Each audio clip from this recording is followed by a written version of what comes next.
तो आज मैं आपको एक्सप्लेन करूंगी आयरन मैन के तीनों पार्ट्स। तो मूवी की स्टार्टिंग होती है अफगानिस्तान के बॉर्डर को दिखाते हुए। वहाँ पर यूएस आर्मी भी होती है जो कि किसी ऐसे आदमी का इंतजार कर रही होती है जो कि वेपन्स को डील करता था और उसका नाम था टॉनी। फिर कुछ ही टाइम में हम देखते हैं कि टॉनी वहाँ पर पहुँच जाता है। वहाँ पर टॉनी उस आर्मी को एक मिसाइल दिखाता है और कहता है कि ये हम लोगों ने बनाया है। ये इतना ज्यादा खतरनाक है कि ये एक मिसाइल ही पूरी कंट्री को तबाह करने के लिए काफी है। और फिर वहाँ पर उसका एक्सपेरिमेंट किया जाता है। दरअसल टोनी यहाँ पर आर्मी से कोई डील करने आया था और इस डील से वो बहुत अमीर हो सकता था। उसके बाद वो यहाँ से चला जाता है, लेकिन तभी टोनी की कार पर कोई फायरिंग करने लगता है। वहाँ पर मौजूद सारी की सारी आर्मी टोनी को बचाने की कोशिश करती है, लेकिन वो लोग उन आर्मी को फायर करके मार देते हैं। टोनी अपनी जान बचाकर गाड़ी से बाहर तो आ जाता है, लेकिन उसके पास उसी की कंपनी का बॉम्ब पड़ा होता है जिसके फट जाने से वो काफी जख्मी हो जाता है।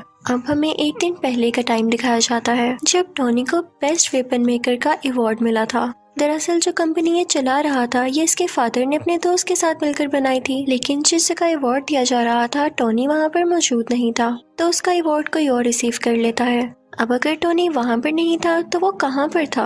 वो था एक कैसीनो में। वहाँ पर वो आदमी आता है जिसने टोनी का अवार्ड लिया था। वो उसे उसका अवार्ड देता है तो वो कहता है कि यार मैं इसे कहाँ रखूंगा, मेरे घर में तो जगह ही नहीं है। वो अवार्ड वो लोगों को देकर वहाँ से चला जाता है। तभी वहाँ पर एक रिपोर्टर आती है और टोनी से कहती है कि क्या आप सेटिस्फाई हैं, क्या आप नए नए वेपन्स बना रहे हैं और वो इतने खतरनाक हैं कि किसी की भी जान ले सकते हैं, बल्कि पूरी कंट्री ही डिस्ट्रॉय कर सकते हैं। तो टोनी कहता है कि हाँ मैं सेटिस्फाई हूँ, क्योंकि अगर हम वेपन्स ना बनाएं तो लोग हमें ही मार डालेंगे। उसके बाद ये दोनों कुछ टाइम साथ स्पेंड करते हैं और फिर टोनी को बताया जाता है कि उसकी अफगानिस्तान के लिए फ्लाइट है और टोनी अपने प्राइवेट जेट से होता हुआ अफगानिस्तान आ जाता है। अब सीन शिफ्ट होता है प्रेजेंट टाइम की तरफ, जब टोनी बेहोश है और एक बैटरी से कनेक्टेड है।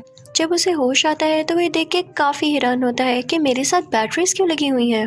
वो होश में आकर अपने साथ खड़े आदमी से पूछता है कि मेरे साथ ये क्या हो रहा है। तो वो आदमी उसे बताता है कि जब तुम्हारे साथ वो बॉम्ब एक्सप्लोड हुआ तो उसके कई पीसेस तुम्हारी बॉडी के अंदर चले गए। वो इतने छोटे पीसेस थे कि हम उनको बाहर नहीं निकाल सकते थे। अब इसका एक ही हल था कि हम उन पीसेस को तुम्हारे दिल के पास जाने से रोक सकें। तो इस वजह से हम ये इलेक्ट्रोमैग्नेटिक वेव्स यूज कर रहे हैं। तो तुम्हें घबराने की कोई जरूरत नहीं है। हमें पता चलता है कि टोनी को टेररिस्ट ने किडनैप कर रखा है और तभी वहाँ पर उन टेररिस्ट का लीडर आता है। वो टोनी से कहता है कि जानते हो मैंने तुम्हें किडनैप करके यहाँ पर क्यों बुलाया? मुझे तुम्हारा बनाया गया मिसाइल काफी पसंद आया और जैसा कि तुम जानते हो कि यूएस आर्मी ने हमारे बॉर्डर पर कब्जा कर रखा है, तो मैं चाहता हूँ कि सेम मिसाइल तुम हमारे लिए भी बनाओ और बस जैसे ही तुम मुझे मिसाइल दे दोगे तो मैं उन पर अटैक करके तुम्हें छोड़ दूंगा। तो टोनी कहता है कि हरगिज नहीं, ये तुम्हारी भूल है। तो टोनी के साथ खड़ा हुआ आदमी उसे कहता है कि नहीं ऐसा नहीं करो, तुम्हारे पास इसके अलावा और कोई सोल्यूशन नहीं है, क्योंकि ये एक ऐसा इलाका है जहाँ तुम्हारे साथी इवन आर्मी भी नहीं तुम्हें ढूंढ सकती। अब ये आदमी था कौन? दरअसल ये आदमी भी वेपन्स बनाया करता था और इन्हें भी यही लोग लेकर आए थे यहाँ पर। अब टोनी और वो डिसाइड करने लगते हैं कि यहाँ से बाहर कैसे निकला जाए। हालांकि यहाँ से बाहर जाना लग तो इम्पॉसिबल रहा था, लेकिन वो फिर भी ट्राई करना चाहते थे। वो आदमी कहता है कि मुझे अपनी फैमिली के पास जाना है। तो टोनी कहता है कि मेरी कोई फैमिली नहीं, बस एक ड्राइवर और एक सेक्रेटरी है। तो वो दोनों सोचते हैं कि हम कोई ऐसा ड्रेस बनाएंगे जो कि बुलेट प्रूफ हो, ताकि जब हम लोग बाहर निकले और वो हम पे शूट करें तो हम पे कोई असर ना हो और हम फौरन से भाग जाएं। वो आदमी टोनी को बताता है कि तुम्हारी बॉडी में जो इलेक्ट्रोमैग्नेटिक वेव्स हैं उनको सिर्फ वही बैटरी कंट्रोल कर सकती है जो मैंने तुम्हारी बॉडी के साथ कनेक्ट की थी। अब उसको ढूंढना होगा ताकि उसको यूजफुल बनाकर हम यहाँ से बाहर जा सकें, लेकिन उस सूट के लिए इनको बहुत हाई पावर्ड बैटरी चाहिए थी जो कि इस सूट को रन भी कर सकती। दूसरी तरफ लीडर को तो यही लग रहा होता है कि शायद ये लोग मेरे लिए वो मिसाइल बना रहे हैं, तो वो उसको मटेरियल भी देता रहता है, क्योंकि वो नहीं जानता होता कि मिसाइल बनाने के लिए क्या क्या मटेरियल चाहिए। लेकिन जल्द ही जब वो सूट तैयार होता है तो इस बात की खबर उस लीडर तक भी पहुंच जाती है। उसे बहुत गुस्सा आता है और वो उस आदमी को जो कि टोनी के साथ इस सूट बनाने में हेल्प कर रहा था काफी इंजर्ड कर देता है। टोनी अपना वो सूट पहनता है और उसमें सारा सिस्टम डाउनलोड करता है। उसमें वो पावर भी ले आता है और वहाँ पर मौजूद सब लोगों को मारने लगता है और उस केव से बाहर आ जाता है अपना वही ड्रेस पहनकर। टोनी वहाँ से निकलकर सारे वेपन्स डिस्ट्रॉय करता है और अपने ड्रेस में ही मौजूद रॉकेट लॉन्चर से वहाँ से फ्लाई कर जाता है। अब वो गिरता है एक डेजर्ट में, जहाँ पर उसकी टीम उसे ढूंढ लेती है और वापस उसी जगह पर ले आती है जहाँ पर वो लोग रहा करते थे। वहाँ पर टोनी के फादर के फ्रेंड भी होते हैं जिन्होंने उनके साथ मिलकर ये वेपन कंपनी खोली थी। टोनी कहता है कि मैं लाइव आना चाहता हूँ और मीडिया के सामने प्रेस कॉन्फ्रेंस भी करना चाहता हूँ। अब हम देखते हैं कि टोनी पूरे मीडिया से बात कर रहा होता है। वो कहता है कि मुझे अफगानिस्तान के लोगों ने किडनैप कर लिया। उन्होंने मुझसे डिमांड की कि मैं उनको भी वेपन्स बना कर दूं। मैंने ये सोचा है कि मेरे वेपन्स इतनी प्रॉब्लम्स क्रिएट कर रहे हैं और वो लोग भी मेरे वेपन्स को हासिल करके जंग करना चाहते हैं, वॉर करना चाहते हैं और मैं ये सब नहीं चाहता, इसलिए मैं अपनी कंपनी ही बंद कर रहा हूँ। और एटलीस्ट अगर कंपनी बंद ना बिकी तो मैं ऐसे वेपन्स कभी नहीं बनाने वाला। तो वो आदमी जो टोनी के फादर का फ्रेंड था वो सारे लोगों से कहता है कि नहीं नहीं, ऐसी बात नहीं है। टोनी बेचारा अभी अपनी जान बचा कर आया है और ये सेंसेस में नहीं है, ये भी उदास है, इसलिए बहकी बहकी बातें कर रहा है, ऐसा कुछ नहीं होने वाला। टोनी वहाँ से चला जाता है और वो आदमी भी टोनी के पीछे पीछे आता है। वो टोनी से कहता है कि आखिर हुआ क्या, तुम अफगानिस्तान से कैसे बचकर निकले और तुम्हें उन लोगों ने क्यों किडनैप किया था। तो टोनी उसे सारी बात बता देता है और ये भी बताता है कि मैंने एक आयरन सूट बनाया था जिसकी हेल्प से मैं बाहर निकला, क्या तुम भी देखना चाहोगे। तो वो आदमी कहता है कि हाँ हाँ क्यों नहीं। तो टोनी अपनी शर्ट खोलता है और अपनी चेस्ट पर वो दिखाता है, यानी उस आयरन सूट का कुछ हिस्सा। वो आदमी ये चीज देख के कहता है कि ये तो लाजवाब है, हमें इस पर और काम करना चाहिए और पूरी दुनिया के सामने लाना चाहिए, हम इससे काफी अमीर हो सकते हैं और इससे हमें काफी प्रोग्रेस मिल सकती है। लेकिन टोनी नहीं मानता और फिर जाता है अपनी सेक्रेटरी के पास। वो उससे कहता है कि मेरी चेस्ट में जो टूल लगा हुआ है मैंने इससे ज्यादा एडवांस टूल बना लिया है, उसे प्लीज उसके साथ चेंज कर दो। तो वो लड़की टोनी से पूछती है कि ये क्या करता है। तो टोनी उसे बताता है कि मेरी बॉडी में कुछ मेटल पीसीज हैं, ये उनको मेरे दिल तक जाने से रोकता है और मेरी बॉडी में और ज्यादा पावर और एनर्जी बनाता है। दूसरी तरफ डेजर्ट में उन अफगानिस्तान के टेररिस्ट को उस सूट के कुछ पार्ट्स मिल जाते हैं जिसे वो लोग जोड़कर पता लगा लेते हैं कि असल में चीज क्या है। और उधर टोनी भी एक नए ड्रेस बनाने की कोशिश में होता है। उसने उस ड्रेस में और ज्यादा अच्छे रॉकेट लॉन्चर्स लगा रखे थे जो उसे उड़ने में मदद देने वाले थे। अब वो अपनी ड्रेस में लगे सिस्टम को ऑर्डर देता है कि मुझे और ऊपर उड़ाओ, लेकिन जब वो काफी ज्यादा ऊपर पहुंच जाता है तो उसके ड्रेस में बर्फ जमने लगती है सर्दी की वजह से और उसके सिस्टम में एरर आ जाता है और वो नीचे आकर गिरता है। जैसे ही वो नीचे आ रहा होता है तो अपने सिस्टम को दोबारा से ऑर्डर देता है क्योंकि अब उस पर से बर्फ मेल्ट हो रही थी और वो दोबारा से उड़ जाता है। फिर घर आकर वो ड्रेस में कुछ चेंजेस करता है ताकि ज्यादा ऊंचाई पर जाने में वो ड्रेस ना जमे और टेबल पर उसकी सेक्रेटरी ने उस पुराने टूल पर कुछ लिख के उसके लिए रखा होता है जिसे देख के वो काफी खुश होता है। फिर शाम को हम देखते हैं कि टोनी एक पार्टी में जाता है जहाँ पर उसकी सेक्रेटरी भी होती है। वो दोनों साथ टाइम स्पेंड करते हैं, डांस करते हैं और काफी एंजॉय करते हैं कि तभी वहीं पर वो रिपोर्टर आ जाती है जिसने उससे कुछ क्वेश्चंस किए थे। वो कहती है कि जो मिसाइल तुमने अफगानिस्तान में दिखाया उस जैसे कई मिसाइल अब अफगानिस्तान खुद बना रहा है और मुझे नहीं लगता कि ये तुम्हारी परमिशन से हो रहा है या तुमने ऐसा कुछ करने को कहा है। टोनी एकदम बहुत गुस्से में आ जाता है और उसे लगता है कि हो ना हो ये काम उसी आदमी का है जो कि उसके फादर का दोस्त था, यानी उस कंपनी का शेयर पार्टनर। टोनी सीधा उस आदमी के पास जाता है और उससे पूछता है क्या वाकई में तुमने वो मिसाइल वहाँ पर भेजा है। तो वो कहता है कि हाँ मुझे ऐसा करना पड़ा। तो टोनी कहता है क्या तुम्हें पता भी है वहाँ पर जो टेररिस्ट हैं वो लोगों को कितना मार रहे हैं और तुमने उन्हीं टेररिस्ट की मदद कर दी, हमारी कंपनी ऐसे काम नहीं करती। लेकिन वो उसकी एक नहीं सुनता। फिर टोनी घर आ जाता है और खुद ही कुछ करने का ट्राई करता है। टोनी अपने ड्रेस को बहुत एडवांस बना लेता है। उसमें उसने हर तरह की टेक्नोलॉजी यूज कर दी थी जो कि फायर भी कर सकती थी और छोटे छोटे रॉकेट्स भी शूट कर सकती थी। टोनी फौरन से वो ड्रेस पहनकर अफगानिस्तान जाता है। वहाँ पर जाकर वो सब आदमियों से लड़ता है, इवन उन टेररिस्ट के लीडर से भी, और फिर अपने ड्रेस से एक छोटा सा रॉकेट वहाँ पर छोड़ता है जिससे वो जगह डिस्ट्रॉय हो जाती है। वहाँ की एयरफोर्स को भी पता चल जाता है कि यहाँ पर कोई एक्सप्लोजन हुआ है, लेकिन वो आयरन मैन को ढूंढ ही नहीं पाते। फिर टोनी अपने उस दोस्त को कॉल करता है जो कि इसे अवार्ड देने कैसीनो आया था। वो अपने दोस्त से कहता है कि मैं ही हूँ जिसने ये सारा ब्लास्ट किया है, तो प्लीज तुम इस मैटर का ख्याल रख लेना। फिर जब उससे पूछा जाता है कि ये अटैक्स किसने किए तो वो कहता है कि हो सकता है कई दुश्मनों ने मिलकर ये अटैक किया हो, यानी वो ये बात टोनी पर नहीं आने देता। अब जब टोनी के फादर का दोस्त ये बात सुनता है तो उसे बड़ी हैरानी होती है कि ऐसे कोई अटैक करके गायब हो सकता है। वो फौरन से अफगानिस्तान जाता है और वहाँ के टेररिस्ट से बात करता है। तो वो टेररिस्ट कहते हैं कि हम जान चुके हैं कि काम किसका है, लेकिन हम तब तक खामोश हैं जब तक हम पूरी बात का न पता लगा लें। ये आयरन मैन ही है, क्योंकि हमें डेजर्ट से उसके ड्रेस के कुछ पार्ट्स मिले हैं। वो टेररिस्ट उस आदमी से कहते हैं कि अगर तुम हम लोगों को पैसे दे दो तो मैं सूट का डिजाइन तुम्हें बता सकता हूँ। लेकिन टॉनी के फादर का दोस्त ऐसा नहीं करता, बल्कि उन लोगों को डरा धमकाकर वो ड्रेस अपने साथ ले आता है। टॉनी को पता चल जाता है कि उसका पुराना ड्रेस किसी ने चुरा लिया है। वो फौरन से अपनी सेक्रेटरी के पास जाता है और उसे कहता है कि कैसे भी करके मुझे उसको रोकना होगा कि कहीं ये सारी इन्फॉर्मेशन लीक ना हो जाए और वो मेरा नाम, मेरी आइडेंटिटी यूज करके हर जगह तबाही फैलाए। अब टॉनी की सेक्रेटरी उस आदमी के ऑफिस जाती है, यानी वही आदमी जो टॉनी के फादर का दोस्त है। वो सारी इन्फॉर्मेशन उसके कंप्यूटर से कॉपी करने लगती है और साथ ही साथ उसे ये भी पता चलता है कि यही वो आदमी था जिसने टॉनी को किडनैप करवाया था उन टेररिस्ट से, क्योंकि ये नहीं चाहता था कि टॉनी का इस कंपनी में जरा सा भी शेयर हो। ये सुन के वो काफी हैरान होती है और वहाँ से जाने ही वाली होती है कि तभी वहाँ पर वही आदमी आ जाता है जिसके कंप्यूटर से वो डेटा चुरा रही थी। लेकिन वो उसे बातों में लगा के वहाँ से चली जाती है। अब वो आदमी भी इतना कोई इनोसेंट नहीं था, उसे पता चल जाता है कि ये लड़की मेरे कंप्यूटर से सारा डेटा चुरा गई है। जब वो लड़की सारी इन्फॉर्मेशन लेके वहाँ से निकल रही होती है तो एक आदमी आता है और कहता है कि आप टॉनी को जानती है ना, कि आप टॉनी से मेरा इंटरव्यू करा देंगी, मुझे उससे कुछ सवालात पूछने हैं, कुछ क्वेश्चनिंग करनी है। और दूसरी तरफ टॉनी के फादर के फ्रेंड को भी अजीब अजीब फील हो रहा होता है, क्योंकि वो जानता था कि टॉनी अब कितना पावरफुल है और उसे पता चल चुका है कि इस सारी गेम के पीछे मेरा ही हाथ है। उस आदमी ने कुछ साइंटिस्ट को ऑर्डर दिया होता है वही टूल बनाने के लिए जो कि टॉनी की चेस्ट में था।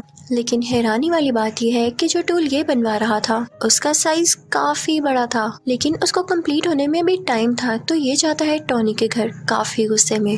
वो टॉनी की बॉडी को डीएक्टिवेट करके उसकी चेस्ट में से वो टूल, यानी जो उसका हार्ट था, वो ले जाता है, जिसकी वजह से टॉनी बहुत डाउन फील करने लगता है और उसके बगैर वो ज्यादा देर जिंदा रहने वाला नहीं था। कि तभी टॉनी को याद आता है कि उसकी सेक्रेटरी ने उसे एक पुराना टूल भी दिया था। वो फौरन से उसको लगा लेता है और अपना ड्रेस दोबारा से अपनी बॉडी पर ले आता है। अब टॉनी के फादर का फ्रेंड तो टॉनी का वो टूल लेके जा चुका था।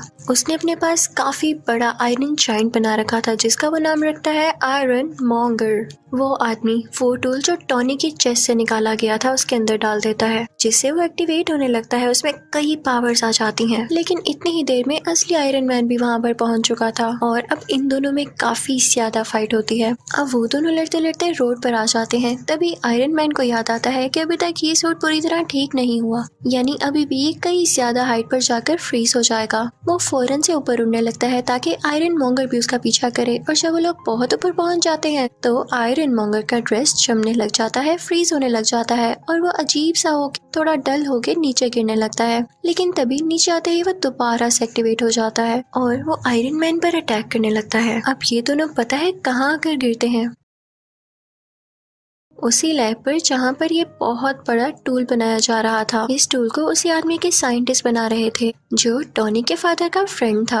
अब आयरन मैन अपनी सेक्रेटरी को फौरन से कहता है कि तुम ये टूल एक्टिवेट कर दो, मैं यहाँ से फौरन से भाग जाऊंगा और इसका सारा का सारा इफेक्ट इस आयरन मॉन्गर पर हो जाएगा, क्योंकि ये नहीं जानता होगा कि टूल स्टार्ट होने वाला है। वो लड़की ऐसा ही करती है। उसमें काफी ज्यादा रेज निकलती हैं जो कि आयरन मॉन्गर के गिर्द आ जाती हैं और इन रेज की वजह से आयरन मॉन्गर मारा जाता है। अब अगले दिन हम देखते हैं कि टॉनी की प्रेस कॉन्फ्रेंस होती है और सारे उसे क्वेश्चन कर रहे होते हैं कि क्या आप ही हो आयरन मैन? तो उसके पास एक आदमी आता है और कहता है कि नहीं, आपने ये नहीं कहना, आपने ये कहना है कि उसमें आपका बॉडीगार्ड था और उन दोनों में आपस में कोई पर्सनल इश्यूज की वजह से लड़ाई हो रही थी और आपके फादर के फ्रेंड भी नेचुरल डेथ मरे। लेकिन टॉनी वो स्क्रिप्ट उठा के सब लोगों के सामने चला जाता है। तभी उसका दोस्त उसके कान में कहता है कि जो भी बात सच है वही बोलिएगा। आयरन मैन सबके सामने बोल देता है, आई एम आयरन मैन। यानी अब सबको पता चल चुका था कि असली आयरन मैन टॉनी ही है। और इसी के साथ आयरन मैन पार्ट 1 यही खत्म हो जाता है। तो अब मैं आपको एक्सप्लेन करूंगी आयरन मैन पार्ट 2। अब जहाँ पर पार्ट 1 का एंड हुआ था वहीं से पार्ट 2 स्टार्ट होता है। वही न्यूज के टॉनी ने ये एक्सेप्ट कर लिया है कि वही आयरन मैन है। किसी के टीवी पर चल रही होती है और जो आदमी इसको देख रहा होता है उसका नाम इवैन होता है। ये न्यूज देखते ही इवैन के फादर की डेथ हो जाती है। तो इवैन कहता है कि मैं आयरन मैन से बदला लेके जरूर रहूंगा। तो वो भी एक छोटा सा टूल तैयार करता है जिससे वो अपना ड्रेस बनाने वाला था, क्योंकि वो आयरन मैन से फाइट करने लगा था। अब कई दिन बाद इवैन का ड्रेस तैयार हो जाता है और वो उसे नाम देता है व्हिपलैश। उसमें ये पावर थी कि वो किसी भी मेटल को काट सकता था। फिर हम देखते हैं कि 6 महीने गुजर जाते हैं और टॉनी कुछ लोगों से स्पीच कर रहा होता है। उसने अपना वही ड्रेस पहना होता है। वो बताता है कि मेरे फादर का ये ड्रीम था कि वो एक सिटी बनाए जिसमें एडवांस बिल्डिंग्स हो और काफी अच्छी टेक्नोलॉजी टेक्नोलॉजी हो, लेकिन वो तो अपना ये ड्रीम पूरा नहीं कर पाए। अब मैं उनका ये ड्रीम पूरा करूंगा। और वो अपना ड्रेस सबको दिखाता है कि ये ड्रेस मेरी हेल्प करेगा। टोनी ये सब बातें करके वहाँ से निकल ही रहा होता है कि तभी उसके पास कुछ लोग आते हैं। वो टोनी से कहते हैं कि आपसे कुछ लोग कुछ बातें पूछना चाहते हैं। वो सब लोग ये चाहते हैं कि आप सुबह कोर्ट में आए। वो आपके ड्रेस के बारे में आपसे कुछ इन्वेस्टिगेशन करेंगे। जब टोनी कोर्ट जाता है तो उसे पता चलता है कि वहाँ पर तो आर्मी है। कोर्ट के सेनेटर उसे कह रहे होते हैं कि सूट तो तुमने काफी अच्छा बनाया है, लेकिन इतनी ज़्यादा पावरफुल और ख़तरनाक चीज़ तुम्हारे पास नहीं होनी चाहिए। ये आर्मी को दे दो, क्योंकि वो अपने सोल्जर्स की काफ़ी अच्छी ट्रेनिंग कर सकती है इससे। तो टोनी कहता है कि नहीं, वो ड्रेस मैंने बनाया है, मेरी मेहनत लगी है उसमें, मैंने उस पर कई एक्सपेरिमेंट्स किए और मुझे ही उसको यूज़ करना आता है। वो मेरा ड्रेस है और मैं ही आयरन मैन हूँ। No one can be Iron Man. कोई आयरन मैन नहीं बन सकता मेरे अलावा। वहाँ पर टोनी का वही ब्लैक दोस्त भी होता है, लेकिन इस पार्ट में उसका फेस चेंज है, यानी किसी और को टोनी का दोस्त बना दिया गया है, लेकिन कैरेक्टर वही है। वो भी सेम बात कहता है कि मुझे ये कहना पड़ रहा है कि ये ड्रेस वाकई बहुत डेंजरस है और ये आर्मी के पास होना चाहिए, लेकिन फिर भी टोनी नहीं मानता। फिर वहाँ पर एक वेपन एक्सपर्ट भी आता है जो कि सेम बात बोलता है, लेकिन टोनी कहता है कि मैं तुम लोगों में से किसी की बात नहीं सुनने वाला। टोनी उन सब से कहता है कि मैं जानता हूँ आप लोगों को ऐसा करने के लिए किसने कहा है। इनफैक्ट वो आदमी इसलिए चाहता है कि आप लोग मेरा ड्रेस ले लें, क्योंकि वो खुद ऐसा ड्रेस नहीं बना पा रहा। उसने मेरी कॉपी करके कई ज्यादा ड्रेसेस बनाए हैं, लेकिन वो उस काम के नहीं जो कि मेरा ड्रेस है। तो आप लोग उसकी बातों में क्यों आ रहे हैं? मैं आपको प्रूफ्स भी दिखाता हूँ। और टोनी फिर उनको प्रूफ्स भी दिखाने लगता है कि वाकई वो आदमी कैसा है। वो कहता है कि इतना बड़ा वेपन मेकर मेरी ड्रेस को कंट्रोल ही नहीं कर पा रहा, तो आप लोग कैसे कर पाएंगे? इसे सिर्फ मैं चला सकता हूँ और मैं जानता हूँ ये किसी को नुकसान नहीं देगा। सबको उसकी बात अच्छी लगती है और फिर वो वहाँ से चला जाता है। दूसरी तरफ हम देखते हैं कि इवान अपना व्हिप्लैश ड्रेस कंप्लीट कर चुका होता है और अब वो चाहता था कि वो डायरेक्ट जाकर आयरन मैन से लड़ाई करे। दूसरी तरफ टोनी भी अपने ड्रेस को चेक कर रहा होता है। उसके ड्रेस में एक ऐसा कोर होता है जो कि सबसे ज्यादा यूजफुल था, लेकिन यूजफुल होने के साथ साथ वो काफी खतरनाक भी था। उसकी वजह से टोनी की बॉडी में काफी पॉइजन फैल रहा था। उसी दौरान टोनी इस सोच में भी पड़ जाता है कि अगर मुझे कुछ हो गया तो कंपनी का क्या होगा। तो वो अपनी सेक्रेटरी को बुलाता है और उससे कहता है कि मैं तुम्हें अपनी कंपनी का सीईओ बनाता हूँ। ये कंपनी अब से तुम्हारे अंडर है, तुम जिसको चाहो हायर करो। फिर टोनी की सेक्रेटरी, जो कि अब उस कंपनी की सीईओ थी, एक लड़की को इंटरव्यू के लिए बुलाती है, लेकिन वो लड़की किसी कंपनी की एजेंट होती है। फिर हम देखते हैं कि कार रेस हो रही होती है और उसमें टोनी ने भी पार्टिसिपेट किया होता है, लेकिन तभी वहाँ पर इवान यानी व्हिप्लैश आ जाता है और उस पर अटैक कर देता है, जिससे उसकी गाड़ी 2 हिस्सों में टूट जाती है। ये न्यूज टीवी पर टोनी की असिस्टेंट यानी वो सीईओ भी देख लेती है और उसके बॉडीगार्ड से कहती है कि हमें फौरन उसकी मदद के लिए जाना होगा। वो दोनों जाते हैं और टोनी को उसका ब्रीफ केस देते हैं, जिसके अंदर वो आयरन मैन वाला ड्रेस होता है और टोनी उसको पहन लेता है। अब आयरन मैन में और व्हिप्लैश में काफी लड़ाई होने लगती है, लेकिन आयरन मैन जो भी अटैक्स कर रहा था व्हिप्लैश उनको रोके जा रहा था और कई देर तक ऐसे चलता है। लेकिन तभी आयरन मैन व्हिप्लैश पर जोरदार अटैक करता है, जिससे फाइनली व्हिप्लैश को डिफीट हो जाती है। व्हिप्लैश को अरेस्ट कर लिया जाता है। थोड़ी देर बाद टोनी पुलिस स्टेशन जाता है इवान से ये पूछने के लिए कि उसने उस पर अटैक क्यों किया। वो आगे से चुप रहता है तो टोनी उससे कहता है कि वैसे तुम्हारी टेक्नोलॉजी थी बड़ी कमाल की, तुम अगर ये आर्मी को बेच देते तो तुम काफी अमीर हो सकते थे।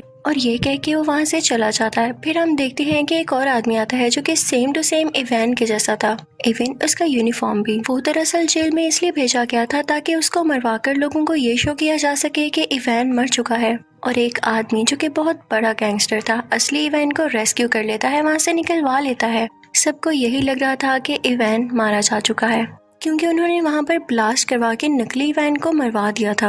वो गैंगस्टर किसी इंडस्ट्री का ओनर था और टोनी का सबसे बड़ा दुश्मन था। वो ये चाहता था कि वो भी आयरन मैन के ड्रेस की तरह कई ज्यादा ड्रेसेस बनाए और पूरी आर्मी बनाए उनसे। उसने इवान को भी इसीलिए छुड़वाया था। दूसरी तरफ टोनी के ड्रेस का वो कोर उसे काफी सता रहा होता है। वो उसकी चेस्ट में मुसलसल पॉइजन पहुंचा रहा था, जिससे उसे फील हो रहा था कि अगर उसने कुछ ना किया जल्द तो वो मारा जाएगा। लेकिन इस बात की फिक्र ना करते हुए वो अपनी बर्थडे पार्टी है और उसमें डांस कर रहा होता है कि तभी उसका वो ब्लैक फ्रेंड आता है और उसे कहता है कि आर्मी का ऑर्डर है कि कल तुम्हें या तुम्हारे ड्रेस को उनके सामने लाया जाए। वो आदमी भी टोनी से अब तंग आ चुका था। वो कहता है कि तुम अपना ड्रेस पहन के पार्टी कर रहे हो, तुम जानते भी हो कि कितना खतरनाक है। लेकिन टोनी उसकी बात नहीं सुनता, तो वो भी टोनी का पुराना ड्रेस पहन कर आ जाता है और उन दोनों में अब काफी ज्यादा फाइट होती है। दोनों ने ही आयरन के ड्रेसेस पहने रखे थे और दोनों चाहते थे कि किसी न किसी तरह एक दूसरे को हरा दें ताकि पहला जीत जाए। अब दोनों अपने अपने हाथ से लेजर निकालने लगते हैं और एट अ टाइम लेजर निकलने से दोनों लेजर्स आपस में टकरा जाती हैं और बहुत बड़ा ब्लास्ट होता है। जहाँ पर ब्लास्ट होता है और टोनी की बर्थडे पार्टी हो रही होती है वो जगह कोई और नहीं बल्कि टोनी की कंपनी होती है। अब वहाँ से टोनी का पुराना ड्रेस लेके वो ब्लैक फ्रेंड तो चला जाता है, लेकिन टोनी वहीं पर नशे की हालत में होता है। फिर हम देखते हैं कि एक आंख वाला आदमी टोनी के पास आता है और उससे कहता है कि तुम्हारे फादर क्या क्या करना चाहते थे और तुम क्या कर रहे हो, तुम नशा करके इधर उधर फिरते रहते हो। तो टोनी कहता है कि अपनी जुबान बंद रखो, तुम होते कौन हो ऐसे बोलने वाले। तो वो आदमी कहता है मैं तुम्हारे बारे में सब कुछ जानता हूँ, वो लड़की जो तुम्हारी कंपनी में इंटरव्यू देने आई थी वो कोई और नहीं बल्कि मेरी ही सीक्रेट एजेंट है और तुम्हारी सारी बातें सारी रिपोर्ट्स ये मुझे देती रही है। फिर वो आदमी ये भी कहता है कि मैं ये नहीं चाहता कि तुम्हारा कोई नुकसान हो, मैं चाहता हूँ कि तुम और ज्यादा अच्छा एक ड्रेस बनाओ जिससे पूरी दुनिया को फायदा हासिल हो और मेरे पास तुम्हारे फादर की कुछ चीजें भी हैं, चाहो तो उन्हें मेरे से ले सकते हो। टोनी उस एक आंख वाले आदमी के पास से वो सारी चीजें ले आता है तो उसे पता चलता है कि उसके फादर जो सिटी बनाना चाहते थे वो उस टूल की मदद से बनाई जा सकती है। वो उस पर पूरी तरह से रिसर्च करने लगता है। वहाँ पर उसको कोर का पूरा डिजाइन भी नजर आ जाता है। वो उस पर थोड़ी सी और रिसर्च करता है और काफी चेंजेस करने के बाद बहुत ही ज्यादा एडवांस टूल बना लेता है और फिर उसी टूल से वो एक नया ड्रेस तैयार करता है जिसको वो नाम देता है मार्क 6। और साथ ही उसे इवेंट की कॉल भी आती है जो कहती है कि मैंने तुम्हारे दुश्मन के साथ मिलकर एक काफी अच्छा ड्रेस तैयार कर लिया है। मैं वेट करूंगा उस दिन का जब तुम और मैं आमने सामने होंगे और देखते हैं कि कौन जीतता है। मैं आप लोगों को राज बताती हूँ कि इन लोगों ने वो ड्रेस किस तरह से तैयार किया। टोनी का वो पुराना ड्रेस जो कि टोनी का दोस्त आर्मी के पास ले गया था, उस ड्रेस में इवान ने और टोनी के दुश्मन ने कुछ चेंजेस किए और उसको और ज्यादा एडवांस बना दिया कुछ टेक्नोलॉजीज की मदद से, जो कि बहुत सारी वॉर्स लड़ सकता था और फाइट कर सकता था। अब दूसरी तरफ टोनी का दुश्मन लोगों से स्पीच कर रहा होता है कि मैंने आयरन सोल्जर्स बनाए हैं क्योंकि अब आयरन आर्मी का दौर है। दूसरी तरफ टोनी को भी पता चल जाता है कि इवान किसी के साथ सच्चा नहीं है, तो वो जाता है अपने उसी दुश्मन के पास, उसी इंडस्ट्री के ओनर के पास और उसे जाके कहता है कि इवान तुम्हारे साथ धोखा करेगा, वो तुम्हारी सारी आर्मी को अपने कब्जे में कर लेगा और उस सिटी पर अटैक कर देंगी। और ऐसे ही होता है। इवेंट देखते ही देखते सब सूट्स को अपने काबू में कर लेता है और उस वॉर मशीन को भी, जो कि इन लोगों ने नई टेक्नोलॉजीज के साथ तैयार की थी। वही ड्रेस जो कि टोनी का पुराना ड्रेस था। टोनी उस इंडस्ट्री के ओनर से कहता है कि मैंने कहा था ना, जाओ अब अपने सोल्जर्स को कंट्रोल करो, लेकिन अब बहुत देर हो चुकी थी। तो वो सीक्रेट एजेंट वहाँ पर पहुँचती है जहाँ पर इवान इन सारे आयरन सोल्जर्स को कंट्रोल कर रहा होता है, लेकिन वो सारे के सारे अपना कंट्रोल खो चुके थे। तभी वहाँ पर आता है टोनी जो कि अब आयरन मैन बन चुका था। वो आते ही अपनी पावर्स का यूज करता है और सारे आयरन सोल्जर्स को मार गिराता है, लेकिन तभी उसके सामने आ जाता है व्हिप्लैश जो कि ज्यादा स्ट्रॉन्ग हो गया था अपने उसी ड्रेस में। टोनी यानी आयरन मैन उस पर अटैक करने लगता है, लेकिन अब उस पर कुछ असर नहीं हो रहा था क्योंकि व्हिप्लैश अब काफी स्ट्रॉन्ग हो चुका था और अब वो जानता था कि आयरन मैन का मुकाबला कैसे करना है। तभी टोनी को याद आता है कि जब उसकी और उसके ब्लैक फ्रेंड की लेजर आपस में टकराई थी तो बहुत बड़ा ब्लास्ट हुआ था। वो अपने उस फ्रेंड से कहता है कि हम वो एक्सपेरिमेंट दोबारा से करते हैं। अब वो दोनों ऐसे ही करते हैं और वहाँ पे काफी बड़ा ब्लास्ट होता है। व्हिप्लैश वहीं पर मारा जाता है।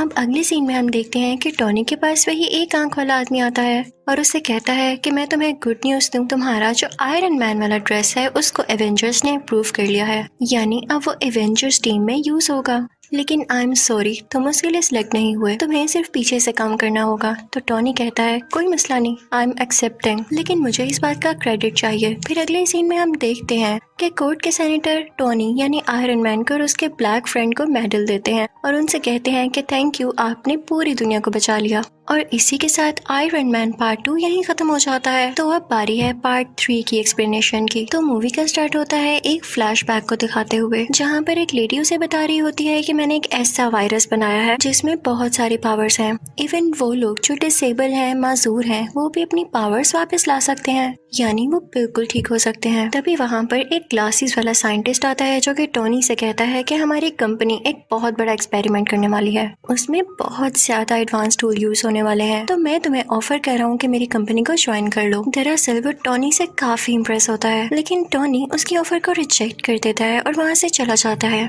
हम देखते हैं कि टोनी को एक मेंटल इशू हो गया था, उसी वजह से जब आयरन आर्मी ने पूरे सिटी पर अटैक्स किए थे और टोनी उन्हें शुरू में बचा नहीं पा रहा था, उसे वो फ्लैशबैक बार बार आते थे और इसी को लेके वो काफी सैड और बुरा फील किया करता था, लेकिन उसका दोस्त उसे हौसला देता है।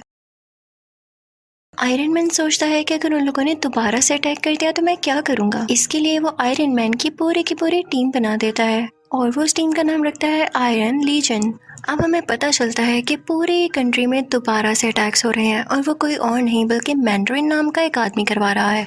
टोनी यानी आयरन मैन का एक बॉडीगार्ड भी उसी कंट्री में होता है जो कि उन अटैक्स की वजह से शदीद जख्मी हो चुका था। टोनी उससे बहुत प्यार करता था इसलिए उसे गुस्सा आ जाता है, तो वो प्रेस कॉन्फ्रेंस करता है कि अगर ये अटैक्स ना रोके गए तो मैं उस मैंडरिन के साथ बहुत बुरी तरह पेश आऊंगा। लेकिन लगता है ये बात उसकी मैंडरिन को बिल्कुल पसंद नहीं आती। वो जनाब टोनी के घर पर ही अटैक करवा देता है जिससे टोनी यानी आयरन मैन का घर पूरी तरह से तबाह हो जाता है। उस वक्त टोनी के साथ वही लड़की भी थी जिसने वो वायरस बनाया था जो कि डिसेबल लोगों को ठीक कर सकता था। आयरन मैन अपना ड्रेस पहनता है और उस लड़की को बचाकर वहाँ से ले जाता है, लेकिन आयरन मैन के सूट में एक एरर आ जाता है। जिस जगह उसने लैंड करना था वो वहाँ पर नहीं जाता बल्कि किसी ऐसी जगह में गिर जाता है जहाँ पर स्नो फॉलिंग हो रही होती है। लेकिन स्टिल होप यानी उम्मीद अभी भी बाकी थी क्योंकि उस सूट में पावर जो बाकी थी। वो चाहता तो उस जगह पर वापस जा सकता था जहाँ पर उसको जाना था। दूसरी तरफ पूरी दुनिया काफी सैड होती है क्योंकि उनको ये लग रहा था कि टोनी मारा जा चुका है उस अटैक में जो कि उसके घर पर हुआ,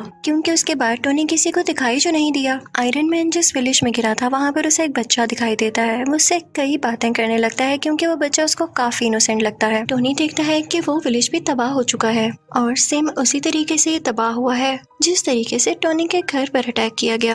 तो वो समझ जाता है कि जरूर इसके पीछे मैंडरिन का ही हाथ है। अब वो इस सारे केस पर रिसर्च करने लगता है।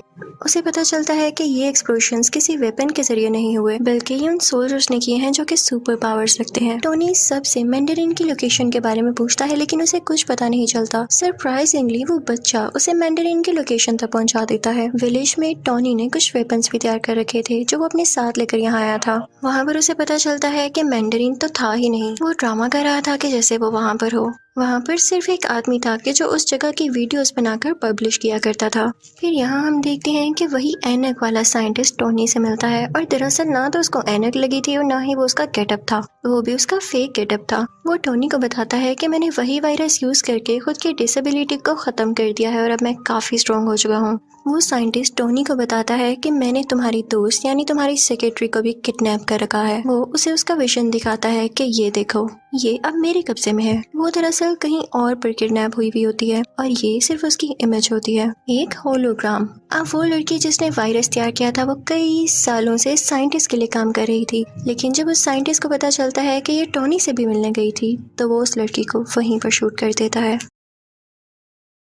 हम देखते हैं कि वो साइंटिस्ट काफ़ी अच्छी टेक्नोलॉजी यूज़ करता था जिसकी वजह से उसकी लोकेशन कोई भी ट्रैक नहीं कर पाता था। वहाँ पर वॉर मशीन भी होती है जो कि टोनी का फ्रेंड चला रहा होता है, यानी वही आयरन सूट जो वो लेकर भागा था। लेकिन अब उस ड्रेस का नाम चेंज कर दिया गया था और ये उसी साइंटिस्ट ने किया था। दरअसल वो टोनी को ये बताना नहीं चाहता था कि ये वही ड्रेस है। वो उस ड्रेस को यानी वॉर मशीन को अपने पास ले आता है, लेकिन टोनी भी काफी पावरफुल था। वो वहाँ से जान छुड़ाकर भाग चुका था क्योंकि उसे मैंडरिन की लोकेशन का पता लगाना था। इसी दौरान टोनी को पता चलता है कि वो साइंटिस्ट वो एडवांस ड्रेस चुराकर यूएस के प्रेसिडेंट को मारना चाहता है और इसके लिए उसे कुछ भी करके उसे रोकना होगा। और इसी पर्पस के लिए वो साइंटिस्ट वहाँ पर पहुँच जाता है जहाँ पर वो प्रेसिडेंट होते हैं जो कि किसी और कंट्री जाने के लिए तैयार हो रहे थे। वो उसे किडनैप कर लेता है और अपनी सीक्रेट लोकेशन पर ले आता है जहाँ पर कोई नहीं पहुँच सकता था। लेकिन टोनी वहाँ पर पहुँच ही जाता है क्योंकि उसकी हेल्प की थी उस छोटे बच्चे ने और टोनी था भी बहुत टैलेंटेड। टोनी वहाँ पर जाकर सारे बाकी पैसेंजर्स को भी बचा लेता है, लेकिन जब बारी आती है प्रेसिडेंट को बचाने की तो इतनी ही देर में वो साइंटिस्ट उसे लेकर वहाँ से जा चुका होता है और वो नाकाम रह जाता है प्रेसिडेंट को बचाने में।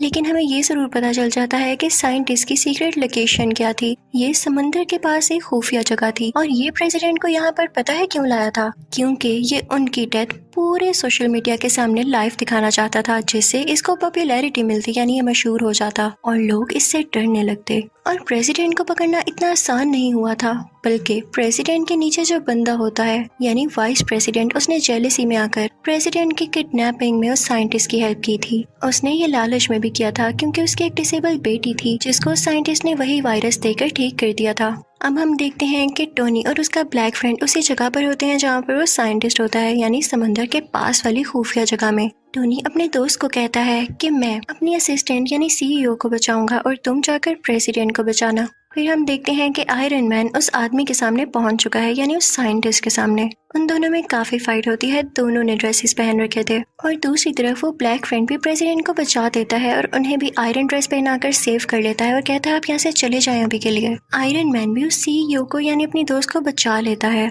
लेकिन बचाते बचाते वो नीचे गिर जाती है जहाँ पर बहुत ज्यादा आग लगी होती है। टोनी यानी आयरन मैन डर जाता है कि ये तो जल जाएगी अब, लेकिन एक मजे की बात ये थी कि उस साइंटिस्ट ने इसके अंदर भी वो वायरस इंजेक्ट कर रखा था जिसकी वजह से उसे आग से कुछ नहीं होता और वो ठीक हो जाती है। ये तो इनके लिए प्लस पॉइंट हो गया था। अब हम देखते हैं कि टोनी यानी आयरन मैन जाता है उसी साइंटिस्ट के पास। उन दोनों में काफी ज्यादा फाइट होने लगती है, लेकिन जब वो देखता है कि इस पर ना तो मेरी आर्मी का कोई असर हो रहा है ना तो मेरे अटैक्स का, तो उसके पास एक आइडिया आता है। वो अपना ड्रेस उतारता है और उसे साइंटिस्ट को पहना देता है।